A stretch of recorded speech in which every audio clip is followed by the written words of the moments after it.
Oke,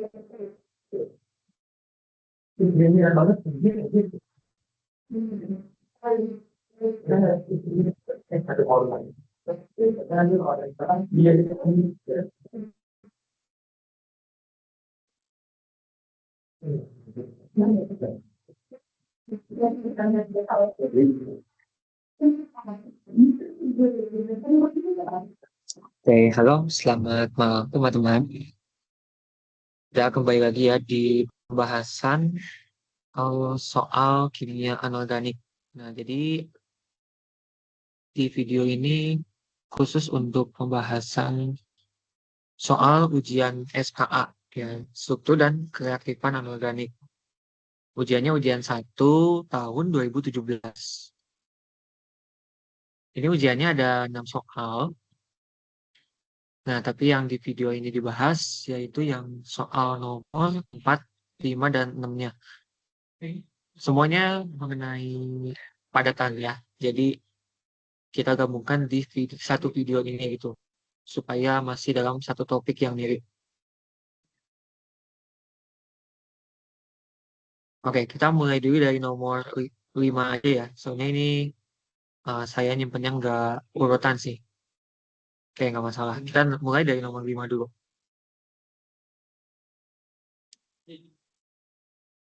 Nomor 5 ada material superkonduktor yang digunakan yaitu material YBCO namanya. YBCO ini tuh singkatan dari beberapa unsur ya. Ada 4 unsur, yaitu Y-nya yttrium, B-nya barium, C-nya tuh dari Cu ya, tembaga, dan O-nya oksigen. Ternyata rumus empirisnya si YBCO ini diketahui adalah seperti ini. YBA2CO3O7. Nah, em, penyusun sel satuan kristal YBCO itu ada 3 kubus yang bersambungan katanya. Jadi, biasanya kan kita mengerjakan soal yang udah umum tuh ya udah kubusnya kan cuma satu ya, kayak gini gitu. Nah, tapi ini tuh kubusnya disambung jadi ada 3 ya. Itu terus di sebelahnya ada lagi kubus. Oke, jadi kayak gitu nyambung kubusnya. Nah, dengan masing-masing kubus yang pertama, kedua, dan ketiga ini tuh ada spesifikasinya masing-masing ya. Oke, nanti kita lihat spesifikasinya masing-masing kayak gimana. Jadi kita gambarkan dulu sel satuan padatan YBCO ini. Terus ini kayaknya typo di soalnya. Tentukan, maksudnya mungkin ini langsung tentukan atom A, B, C, D yang sebenarnya yang mewakili YBCO ini gitu. Nggak tahu nih apaan ya. Kita abaikan aja. Nah, jadi nanti itu kan susunan sel satuannya kayak gini ya. Aku langsung paste aja biar nggak makan waktu lebih lama lagi ya. Oke.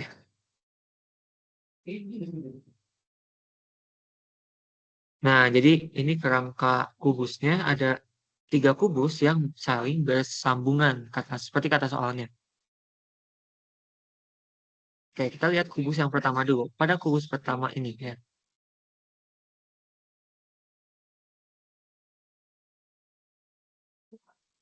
Kubus 1 yang ini, kubus 2 di tengahnya,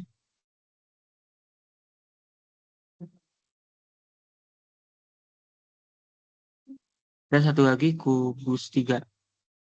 Katanya kubus 1 dan kubus 3 ini katanya sama persis ya. Kubus 3 memiliki susunan tepat sama seperti kubus pertama. Kubus pertama ini ada spesifikasinya nih, dari sini sampai yang ini. Kalau kubus kedua terletak di antara kubus pertama dan ketiga, pada pusat kubus ini terdapat atom D. Nah, kita masukin dulu yang mudah lah ya, yang kubus kedua ini. Katanya di pusat kubusnya, berarti di pusat badannya ada atom D. Kalau di pusat badan tuh berarti di perpotongan kedua diagonal ruangnya ya. Keempat diagonal ruangnya maksudnya. Coba kita gambarin diagonal kolomnya biar rapih.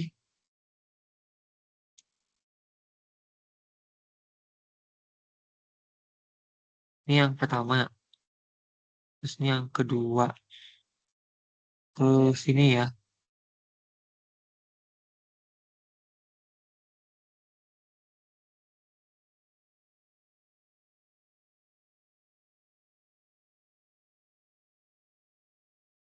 Oh, udah di sini aja lah. Pokoknya kan kita udah punya cukup dua garis yang saling berpotongan.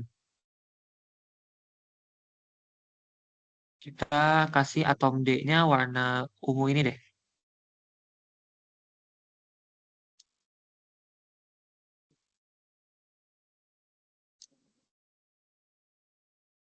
Nah, di itu ya letaknya udah di tengah-tengah. Bagus.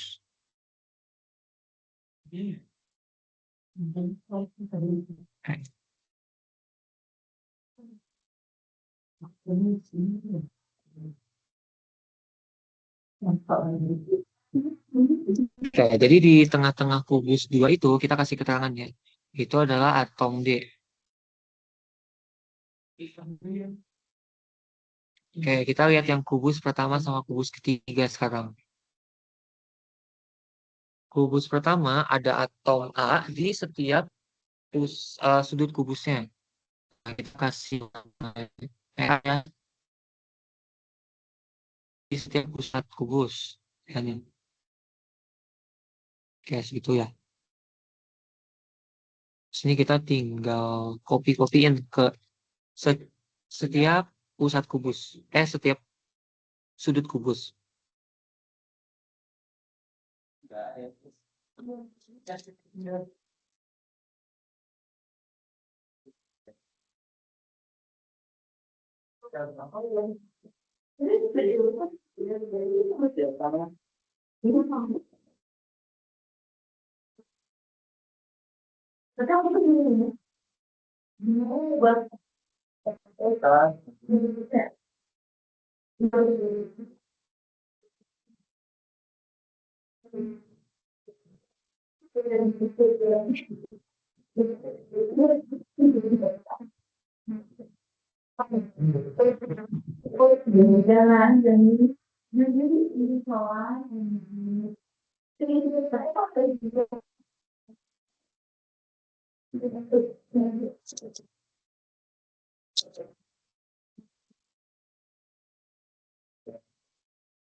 Ini ada kendala sedikit, jadi tidak kita kasih manual aja ya.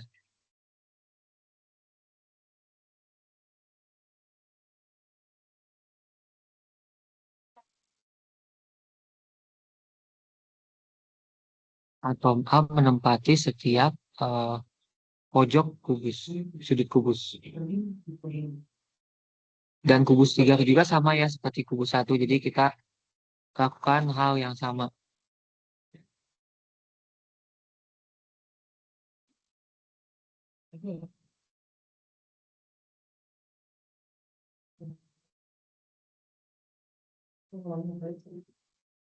Oke, jadi ini adalah atom A gitu.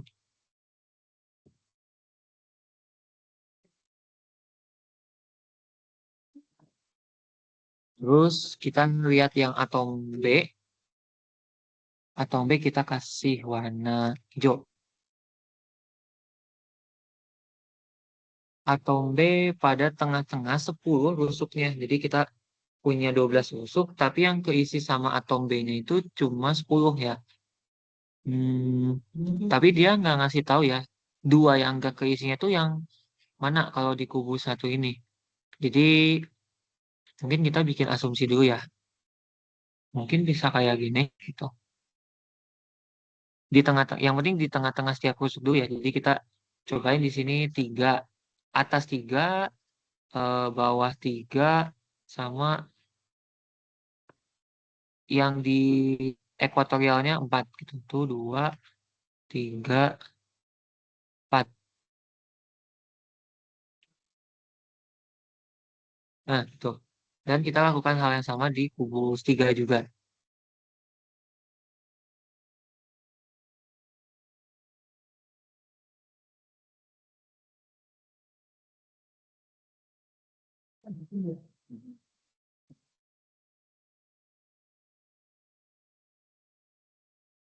Di atas 3, di bawah 3, di tengah 4.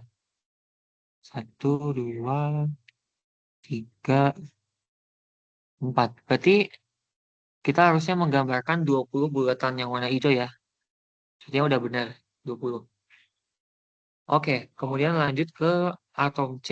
Yang ada di pusat kubus, kubus pertama dan kubus ketiga. Kita kasih warna biru, biru deh, biru muda. Jadi ini kasih keterangannya dulu.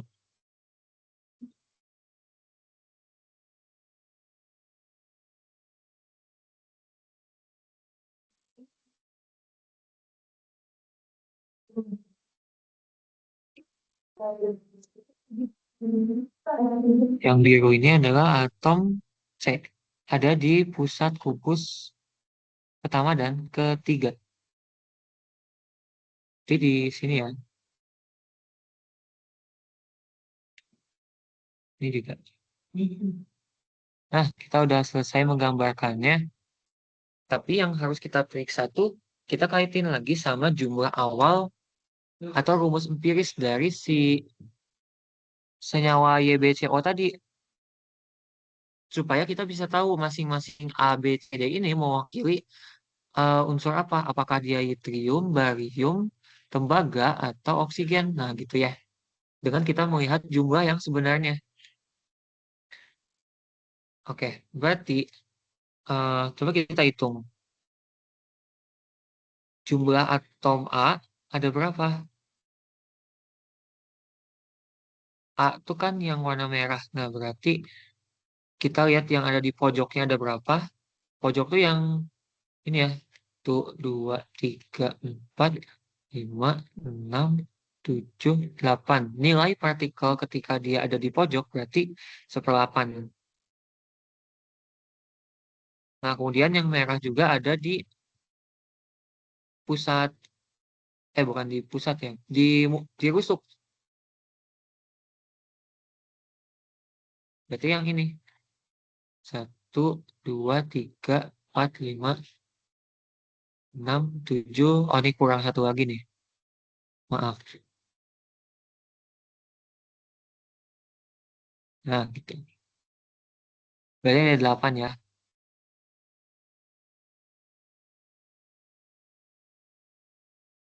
Ada 8.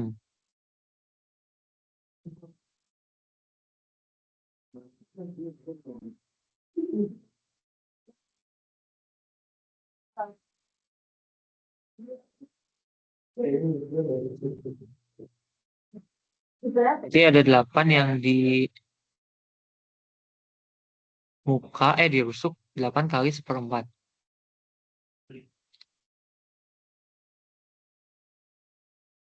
Kok salah ya? Harusnya ada angkanya yang sama kayak di sini nih. 1, 2, 3, atau 7. Bener deh. Sorry, maaf, maaf. 8 kali 1/8 kan 1 ya. Tambah 8 kali 1/4, 2. Jadi itu adalah yang jumlahnya 3 di sini adalah Cu. Ya. Berarti atom A itu mewakili Cu.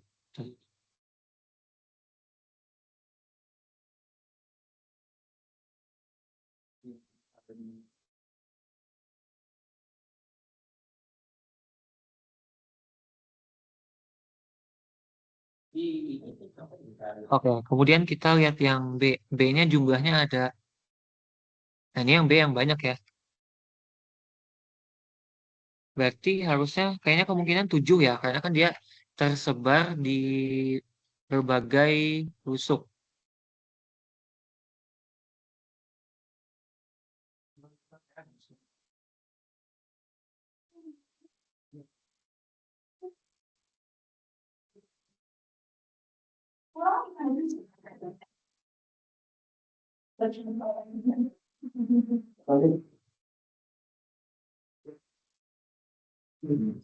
Harusnya ada 20 ya total atomnya. Berarti yang ada di rusuk nih kita hitung berapa? Tuh dua, tuh dua tiga, empat lima enam, tujuh delapan, sembilan, 10. Ini bukan di rusuk ya, tapi ini muka kehitungnya. Ini juga. Berarti yang di muka ada tuh, kalau yang di rusuk ada 16 ya. Jadi di sisi kiri kita hitung ada 8, di sisi kanan ada 8 juga harusnya. Satu, dua, tiga, empat, lima, enam, tujuh, 8.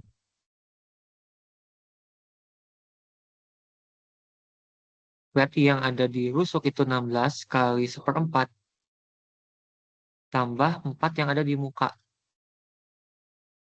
Berarti 4 tambah 2, 6. Oh, berarti kurang ya. Asumsi penempatan kita awalnya di sini itu salah. Berarti harusnya lebih banyak lagi yang dong yang di muka. Mungkin kita kurangin 2 di kiri sama 2 di kanan. Masukin ke muka. Nah, ini tadi kan kita gambarnya di rusuk ya. Nah, itu hapus ganti ke muka nih di sini. Nah, gitu. Karena kan kalau nilai partikel dia ada di muka atau di sisi sel satuan, setengah kan nilainya. Ini juga sama, dikurangin 2, pindahin ke muka atau sisi sel satuan. Dengan demikian kita punya nilai partikelnya lebih besar harusnya. Jadi yang ada di rusuk berkurang 4 ya, 12 tambah 8 kali setengah, benar nggak? 3 tambah, salah. 3 tambah 4. Nah, benar 7 ya. Gitu. B adalah oksigen. Nah, terus jumlah atom C. C kan yang warna biru ya, cuma 2 ya. Berarti udah pasti C itu adalah Ba. Dan satu lagi atom D yang warna ungu. Ya cuma ada satu ya di tengah-tengah. Udah pasti dia yttriumnya. Gitu.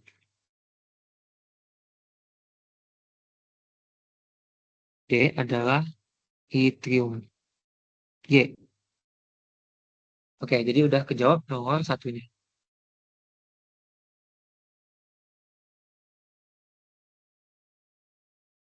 Oke, nomor B-nya. Jika materialnya BCO ini dengan rumus empiris yang tadi mengkristal dengan parameter kisinya diketahui ya, A, B, dan C sekian, 1500, 500, 500 pm, hitung densitas material tersebut. Oke, ini seperti biasa ya, menghitung densitas, berarti kan tinggal rumus sederhana aja ya, massa per volume. Masanya massa siapa?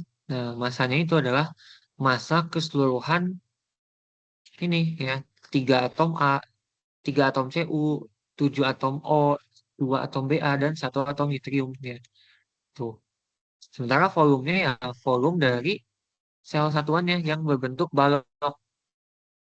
Kita kan punya panjang baloknya ini berarti dari sini sampai sini tuh 1500 pm ya. Tuh. Ya, berarti ini rumus volume baloknya panjang kali lebar kali tinggi lah ya. Bisa kita cari dulu. Volume sel satuan sama dengan panjang kali lebar kali tinggi. Dimana PM itu kan ini harusnya 10 pangkat min 10 kalau PM tuh min 12 ya. Kalau ke meter, kalau ke senti berarti 10 pangkat min 10. 500, salah 1500 kali 500 kali 500.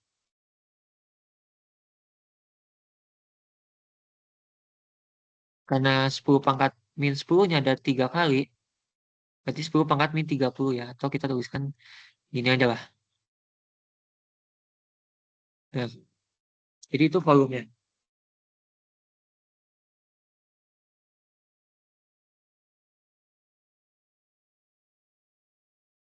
Jadi kita dapatnya 3,75 10 pangkat min 22.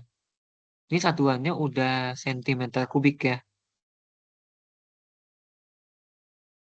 Berarti kita cari masanya. Nah, masa itu kan mol kali mm.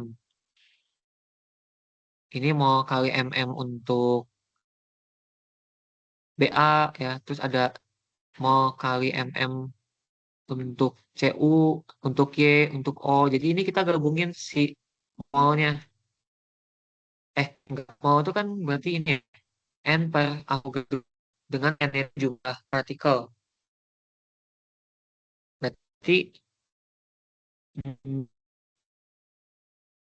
kita bikin gini dulu ya. N per NA kali mm. Begini ya. Jumlah dari nah, N per NA.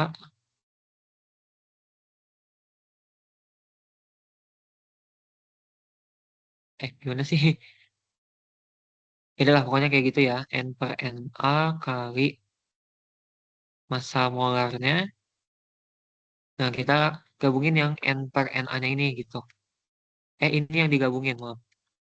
Untuk Y-nya, Y nilainya berapa? A, MM-nya 88,91. Tadi kan Y itu satu atom ya. 1 kali 88,91. Kalau BA ada 2,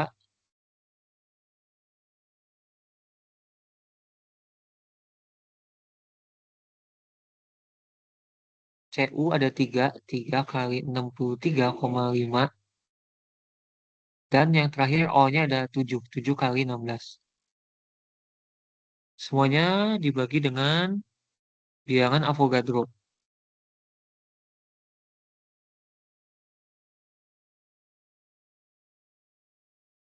Nah, ini kan satuannya gram per mol. Kalau yang ini atom per mol ya, atau per mol aja gitu. Atomnya kan udah kecoret sama yang ini.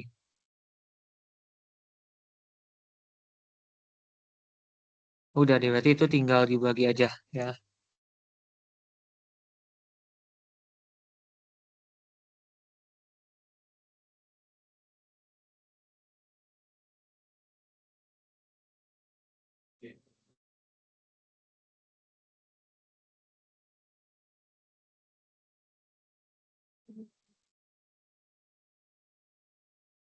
Nah, kita dapat hasil masanya 1,106 10 pangkat min 21. Satuannya gram. Karena ini udah kecoret per molnya.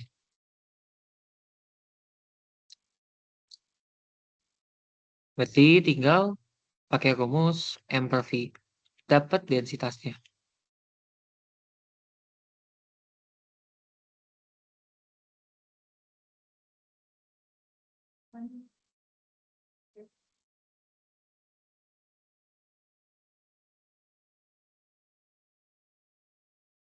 Satuannya udah jadi gram per sentimeter kubik.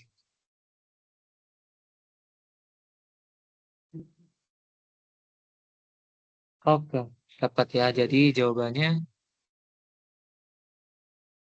2,95.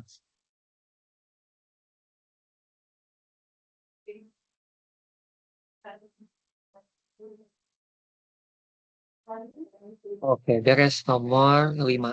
Ya, kita lanjut ke nomor 4 dulu deh.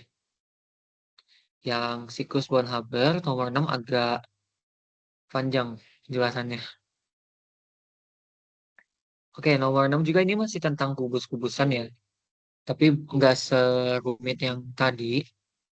Kalau ini kubusnya cuma satu gitu. Tipenya berupa kubus berpusat muka ya. Atau bahasa Inggrisnya FCC. Face Centered Cubic. Nah, sebenarnya ini saya udah gambarkan jawabannya ya, jadi langsung aja gitu. Dari jawabannya mungkin saya langsung jelaskan aja gitu, biar nggak terlalu makan waktu banyak. Dan hasilnya juga ini lebih bagus ya gitu.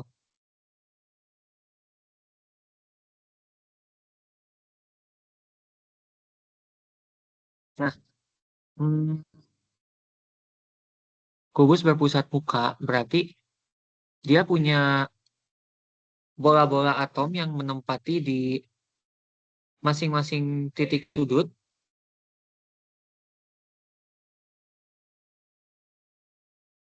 Seperti ini ya kan ada di titik sudut, ada 8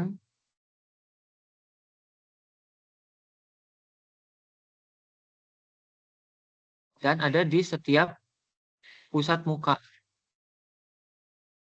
pusat sisi ya. Berarti ada 6. 1, 2, 3, 4, 5, 6. Ini yang atas, bawah, kanan, kiri, depan, belakang.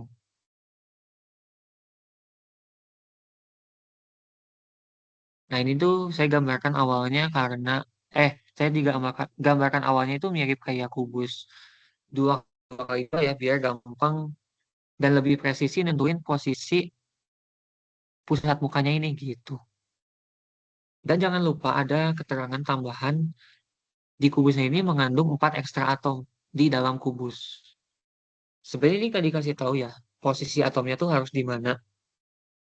Tapi biasanya di posisi tetrahedral, lubang tetrahedralnya gitu loh maksudnya. Tapi kalau saya gambarkan eh, di inilah posisi ekuatorialnya, apa ya, di tengah-tengah kubusnya gitu. Yang penting kan ini di dalam kubus ya, gitu. Terus ini tuh sebenarnya nggak harus selalu di sini. Tadi kan saya bilang bisa di lubang tetrahedral ya. Lubang tetrahedral itu berarti tengah-tengahnya yang kubu kubus ini, bentar, pakai warna hijau. Nah ini kan kubus 2 kali 2 kali 2 yang kecil. Terus ini ke sini, berarti kubus yang ini nih.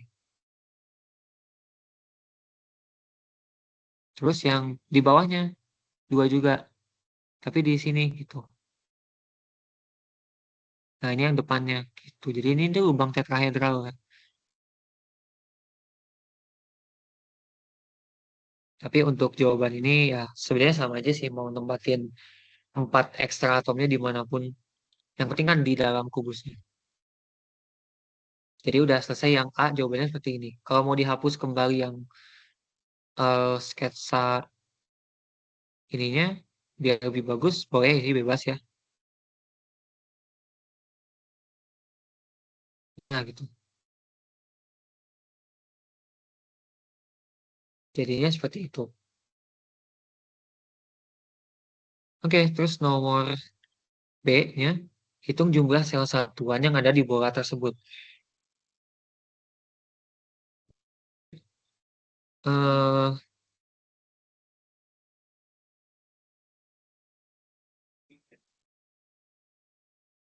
Jumlah sel satuannya kan berarti kita bisa ngebagi volume bola. Oh ini bola ya, jadi ada bola dengan massa 1 kilogram ya kira-kira ini. Sama volumenya sekitar 400 cm kubik. Jadi ada bola yang mengandung unsur X, semuanya unsur X mungkin ya, diasumsiin. Jadi di bola itu ada berapa sel satuan gitu. Ya ini mudah aja sih, sederhana ya. Kita tinggal ngebagi volume bola terhadap volume sel satuan.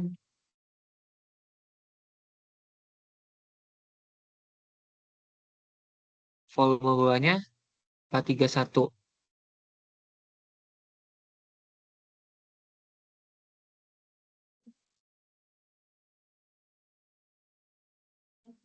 Nah, volume sel satuannya ini kan kubus ada eh, panjang sel satuannya. Berarti ini kan panjang rusuk. Berarti rusuk pangkat 3 dong.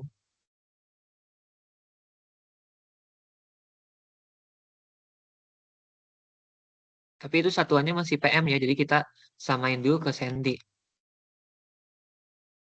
PM ke senti itu kan tadi 10 pangkat min 10 ya.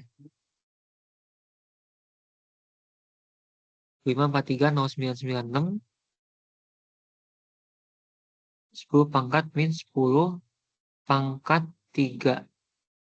Satuannya udah sentimeter kubik ya. Jadi ini udah pasti kecoret gitu nanti. Udah selesai. Itu jawabannya.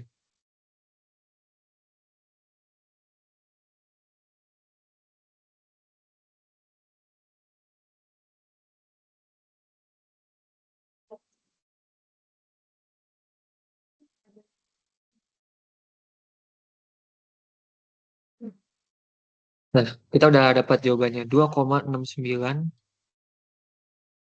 kali 10 pangkat 24.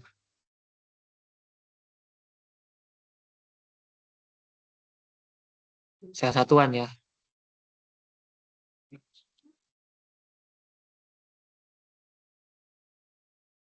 Nah, nomor C, hitung jumlah unsur bola tersebut. Hmm, jadi di bola kilogram dia ada berapa atom X? Nah, berarti kita harus tahu dulu jumlah atom X yang ada di satu kubus ini.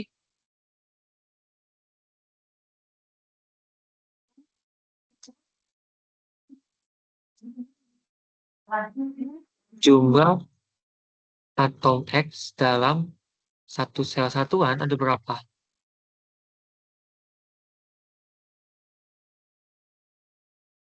Sama aja kayak kita menghitung jumlah atom seperti biasa ya. Ini kan nilai partikel yang titik sudut 1/8 dikali 8.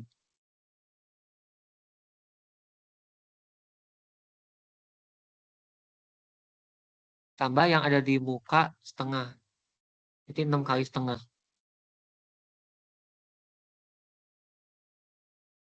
Tambah 4 atom ekstra ya. Jadi 1 tambah 3 tambah 4 jadi 8. Itu dalam satu sel satuan. Ya berarti karena kita punya sel satuannya segini, ya berarti jumlah atom yang ada di bola tinggal dikali aja ini. Gitu. Jadi itu jawabannya ya.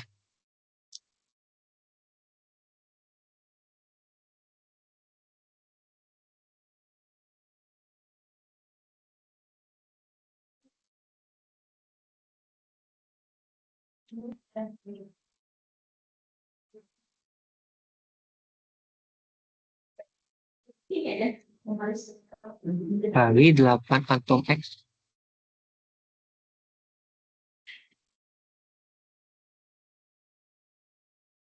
per satu sel satuan.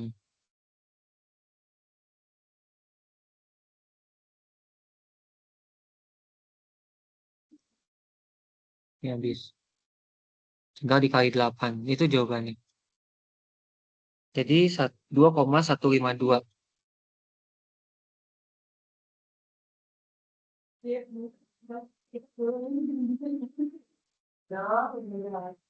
Kali 10 pangkat 25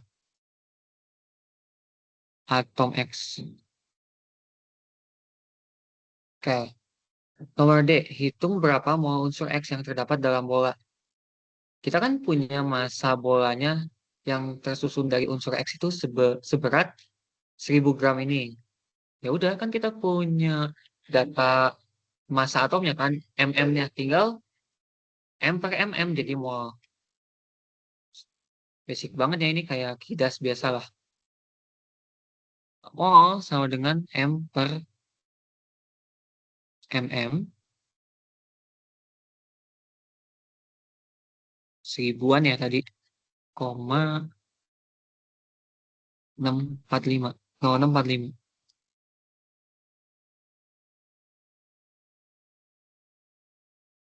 MM-nya si X 27 ya tadi. Bisa aja bolanya kayaknya aluminium ya ini. Kan aluminium MM-nya 27.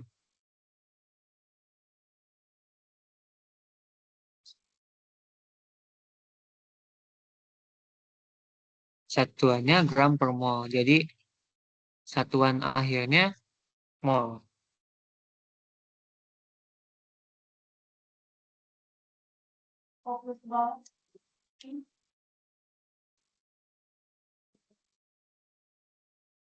Jadi 35,75 ya.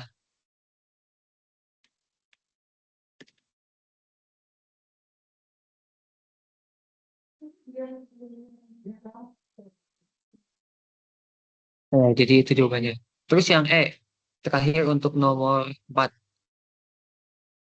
Nah, apa sih definisi dari bilangan Avogadro? Bilangan Avogadro seperti yang kita tahu yang udah ditulis di atas tadi kan. Ini ya, suatu angka yang besarnya sangat besar banget. Jadi itu adalah banyaknya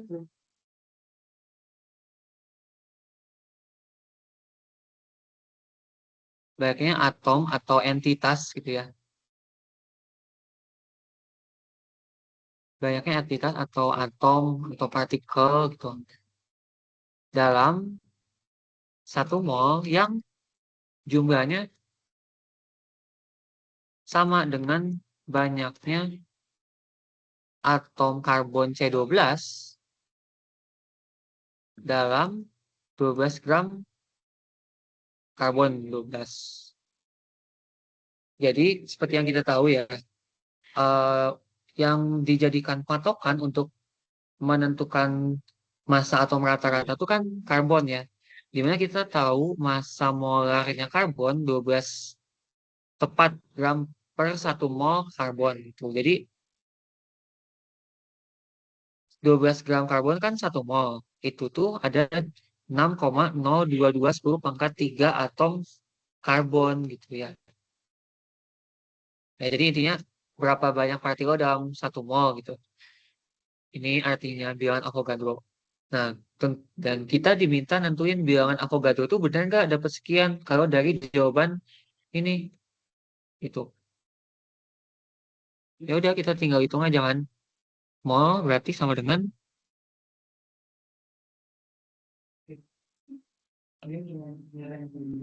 salah bilangan Avogadro bukan mol. Kita ngebagi jumlah partikel ya terhadap banyaknya mol.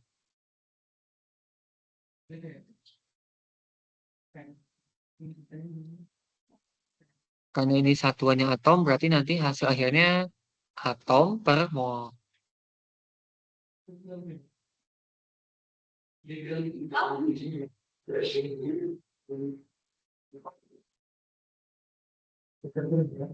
Oke gitu ya.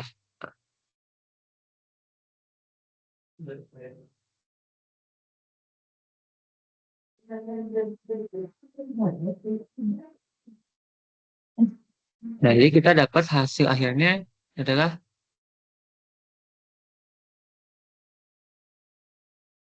10⁻23. Dan ini kan mendekati dengan nilai bilangan Avogadro yang sebenarnya ya. Jadi memang tujuannya ke situ. Kita nentuin bilangan Avogadro. Tuh. Dah selesai yang nomor 4. Oke, terakhir nomor 6. Ini mengenai siklus Haber-Bohm ya.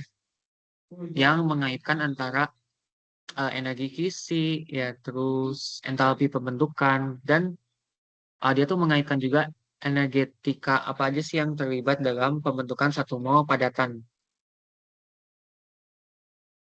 Nah, untuk membentuk 1 mol padatan, di sini kan yang mau dibentuk kalsium oxide, CaO yang wujudnya solid. Nah, berarti ini kita siapin dulu bahan dasarnya itu apa gitu. Berarti kan ada Ca sama O, di mana dalam keadaan bebas, O itu wujudnya kan diatomik ya dan gas gitu. Kalau Ca, logam kalsium berarti wujudnya padat. Nah, keadaan dasarnya itu kita biasanya tuliskan di bawah ini ya, tuh.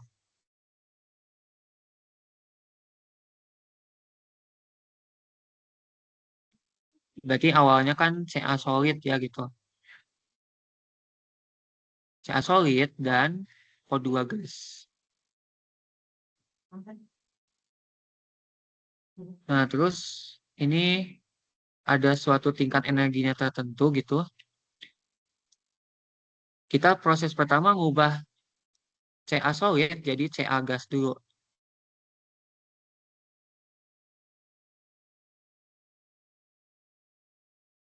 O2-nya tetap kan dia nggak ngapa-ngapain.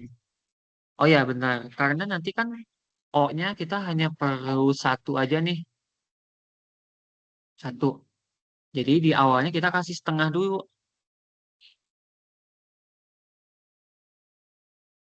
Nah, gitu. Yang ini tidak berubah ya.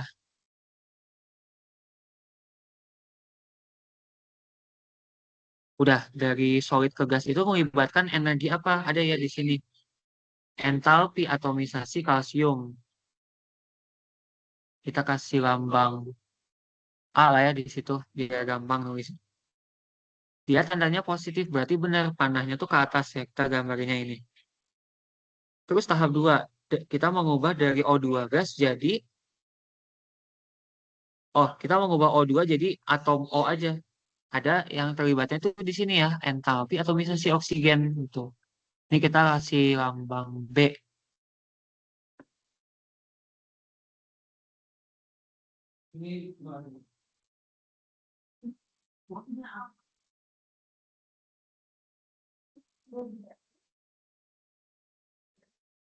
Ini berarti tinggal O aja ya. Nah, gitu.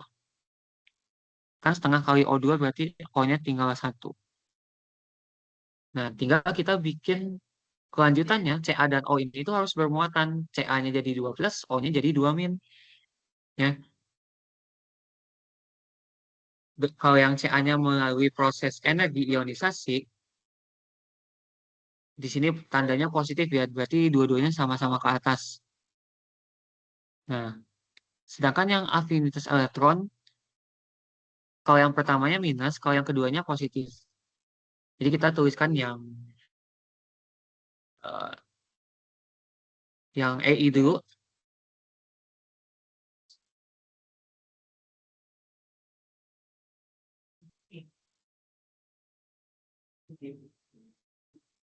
Ini jadi Ca plus ya, tambah elektron,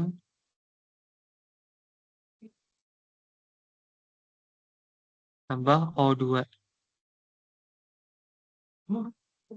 Kita langsung aja lah ya, jadi 2 plus gitu.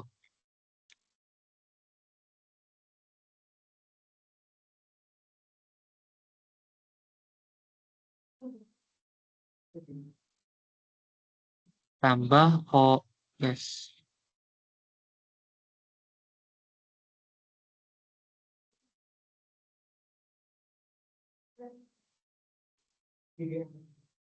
Oh ya, tadi ini belum ditulis ya, entalpi disosiasinya. Enggak, maaf, maaf.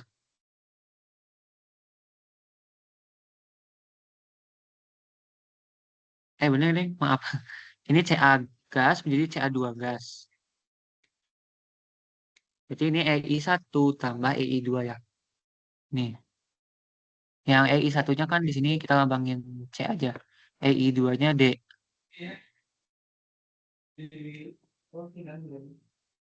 Jadi kita tulisnya di sini C tambah D.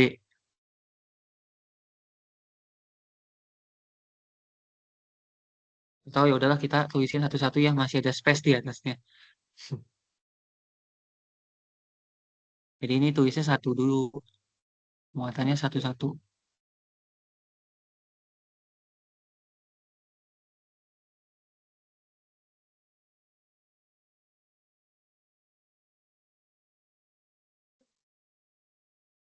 Nah, baru ini naik lagi ke yang EI2.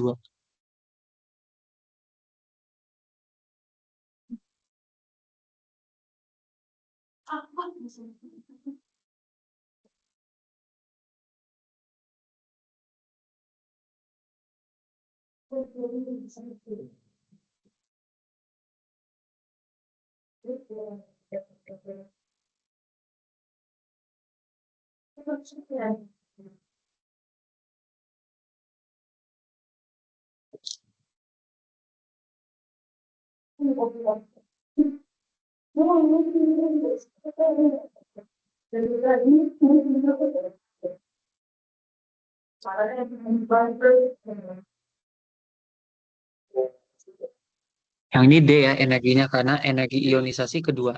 Terus kita lanjut yang berikutnya, afinitas elektron pertama oksigen ya, berarti dari O yang netral menerima satu elektron dari yang dilepaskan di energi ionisasi tadi. Dan ini kan panahnya ke bawah karena AE-nya minus, berarti ini kasih panah ke bawah. Nah, gitu. Kita kasih lambang E aja ya. Tuh.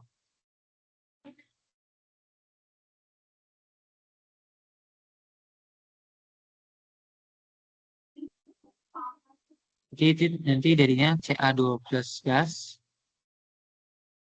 tambah elektronnya tinggal satu ya, karena udah diserap satu sama si O, jadi O min.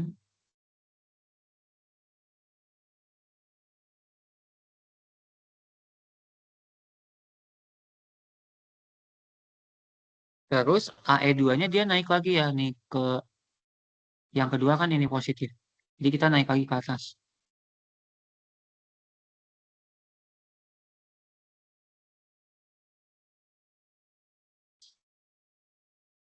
Ca2+ sama udah jadi O2 min ya sekarang. Nah,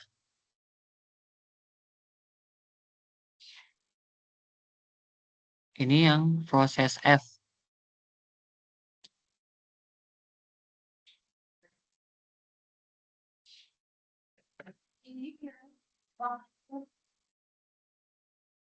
Nah, kita tulis ini.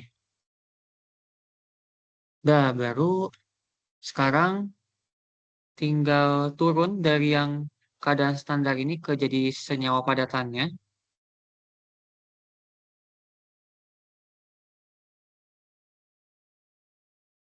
Ini dikasih panah turun ya ke bawah. Karena delta HF tuh nilainya negatif. Nah ini.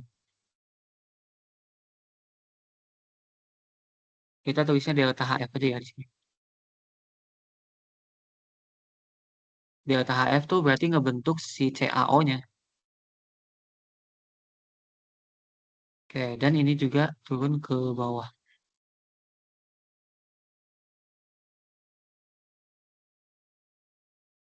Dan ini namanya adalah delta U atau energi kisi.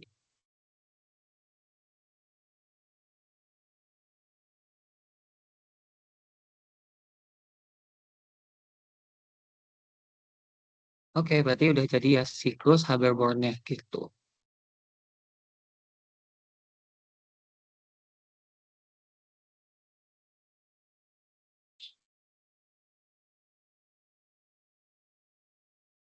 Oke, jadi kita tinggal ngitung si E kisinya nih.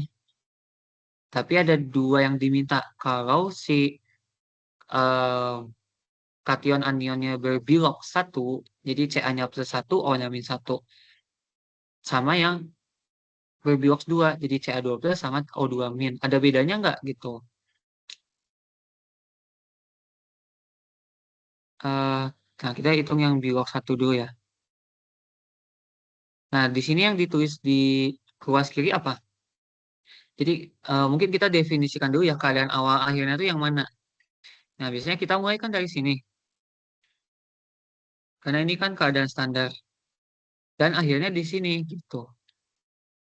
Jadi awalnya dari sini. Kalau yang satu tahap kan yang ini ya, entalpi pembentukan. Kalau yang tahap keduanya yang melalui semua panah ini. Sesuai panahnya. Gitu. Gitu ya. Nah, jadi kita tulis di ruas kirinya delta HF sama dengan A itu dari delta H atomisasi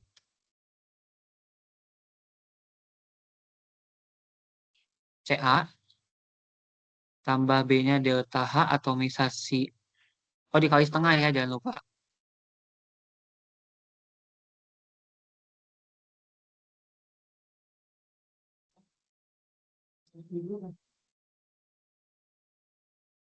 Kan kalau, kenapa dikali setengah? Kalau atomisasi oksigen kan dari O2 jadi 2O. Ya, itu nilainya 249. Sedangkan kita butuh setengahnya supaya jadi satu doang O-nya. Nah, berarti dikali setengah. Setengah kali delta H atomisasi O, baru tambah C-nya tuh EI1. Nah, yang D-nya kita abaikan aja ya, karena kan itu EI2. Sementara kita ngitungnya yang biok satu dulu. Jadi D dan F-nya itu diabaikan ya. Kita langsung ke E-nya.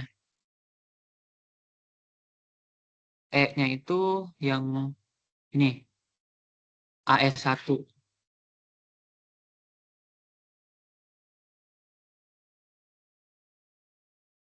Kalau sini aja deh.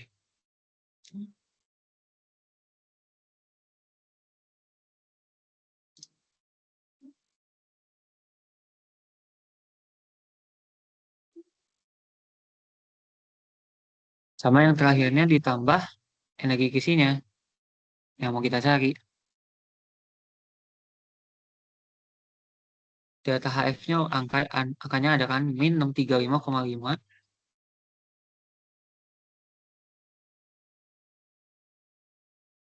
Delta H atomisasi Ca 178 setengah kali delta H atomisasi O 249,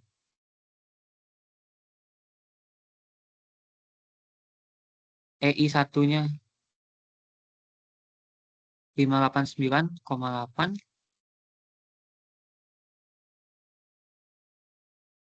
langsung lanjut ke AS1 min 141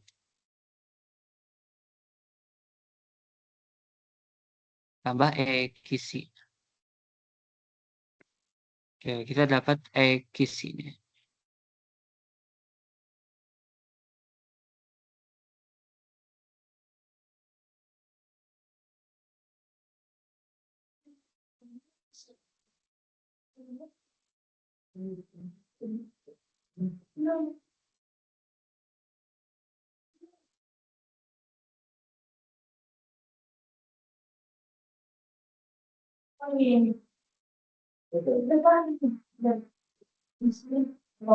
Kita jadi dapat energi kisi kalau biok 1 1000 minus 1386.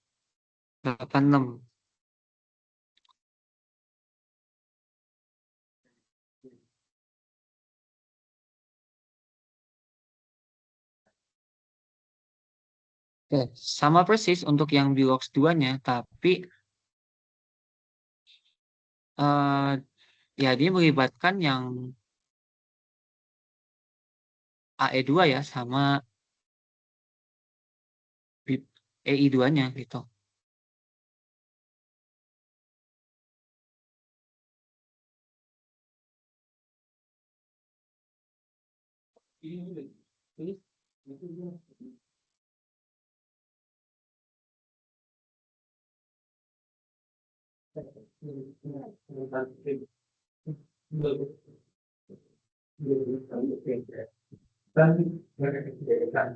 Kalau biok 2 berarti ada tambahan di AE2 dan EI2.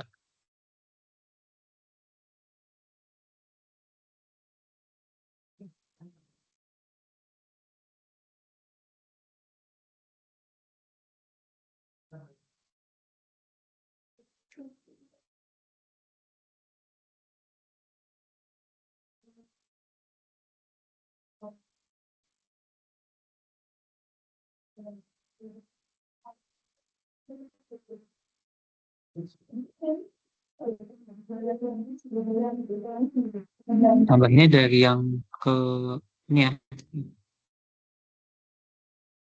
EI2-nya 1145. Tadi AE1-nya yang minus ya, 141 kalau nggak salah. Ya betul. Sama 798 yang keduanya.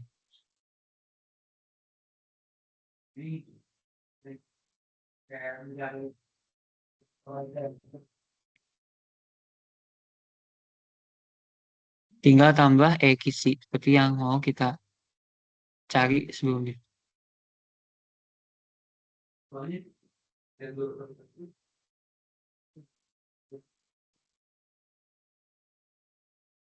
Ya ini justru harusnya ya wajar dong makin tambah besar ya karena kan melibatkan tambahan energi ionisasi yang kedua dan afinitas elektron yang kedua juga.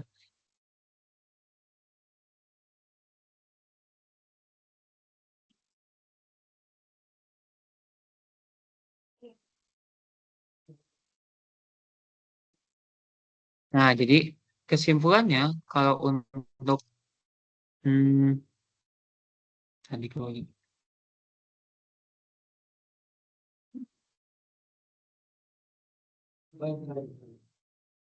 nah, itu ini ya, kalau misalnya kayak cuma dengan dua di rata.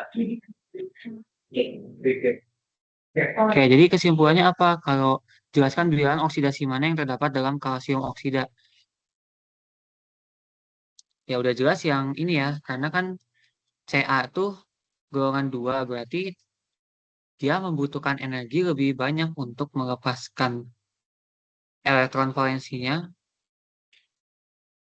dan juga dari O itu kan golongan 16 ya, butuh energi yang lebih besar ketika dia dari O min menjadi O2 min. Nah, kita bisa lihat di AE2-nya ini. AE2 oksigen. Nah, ini sangat positif. Jadi kan butuh energi yang sangat besar sekali, teman-teman. Karena kan kondisinya dari sebelumnya O min mau ditambah masukin elektron yang kedua supaya jadi O2 min kan gitu. Ini nilainya delta ini nilai AE2-nya 798 ya positif. Jadi butuh tambahan energi tuh. Susah kalau kita mau masukin elektron ke spesies yang sebelumnya udah negatif gitu. Negatif dikasih yang negatif malah jadi inginnya kan tolak menolak ya gitu. Kalau kita paksa dia untuk masuk ke si ominnya butuh energi lebih banyak. Jadi eh ion oksidasi mana yang terdapat dalam kalsium oxide yang ini ya sesuai dengan sifat alamiahnya Ca dan Ca sebagai unsur alkali tanah golongan 2 dan O-nya yang golongan 16 gitu.